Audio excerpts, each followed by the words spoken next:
All right, y'all. Episode 4 of It's More Than Just Hair.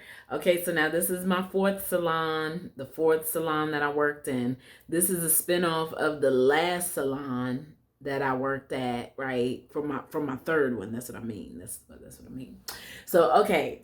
All right, so the third salon, let me just real quick do a quick recap of that. So the third salon was owned by this guy. It was a barbershop salon, so barbers on one side, stylists on the other. And he had another salon that he was opening up in another location. This when I was in the Baltimore area. Okay, so this happened to be in Owings Mills.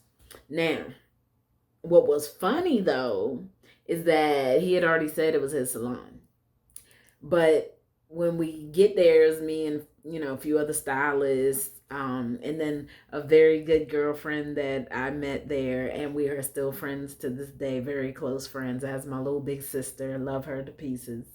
Okay, and so yeah, I basically watched her grow up. But anyways, y'all. So yeah, so we in there, and she claiming that this is her salon. This manager, she was a manager really, but she was claiming it was her salon. And she was like, I'm the youngest owner in Maryland and all this other stuff, right? So we looking like, okay, I guess. But I was like, I don't know, I'm confused. So, anyways, this is what was going on in this salon. Now, it was, up and coming or whatever, just open, but the clients that was coming, I'm this is how I've always thought, like always thought. I thought that the owner was the owner, and that like they might have their own, set of clients or whatever, and then new clients that come in are being distributed to the stylist.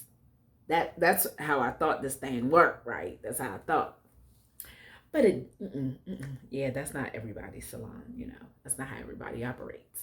So she was like really taking the clients, you know what I'm saying? Really taking them. And I was like, dang, what about us? What about us? We'd like to eat too, you know? And it was just crazy because it was foolishness going on up in that camp. Okay, foolishness.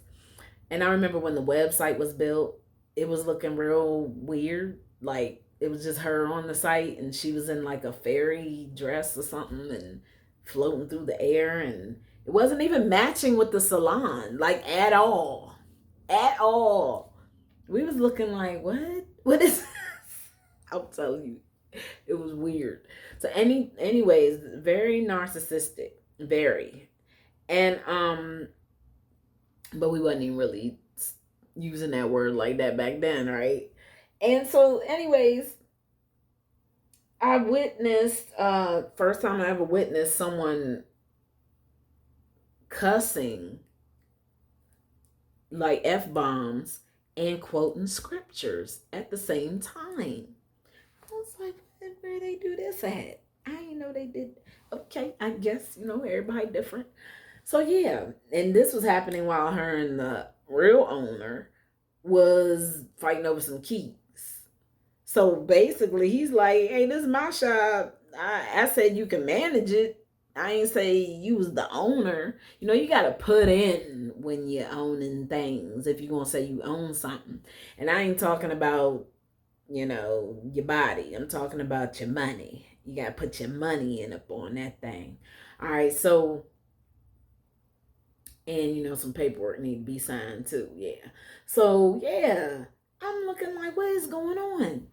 Now, I'm gonna tell y'all what that is. If you are a owner, or owner, and you have an abundance of clientele, you have clientele, you're eating well, you good, and you're still in line to take on more new clients. Like I could see if your stylists are busy, everybody's booked up or busy or whatever, and then maybe you have the time, to take on a client. But if you're taking clients, you're standing in line to take new clients. That's a lack mindset, and you're in competition For what though? Like I hear people, stylists talking about they want to retire. They can't retire, they don't know how or when to retire. They don't have money saved up, whatever. Um, how are you going to retire when you're constantly taking new clients and you're competing against your stylist, and you're limiting the time that you can have to actually sit and think about ways that you can retire?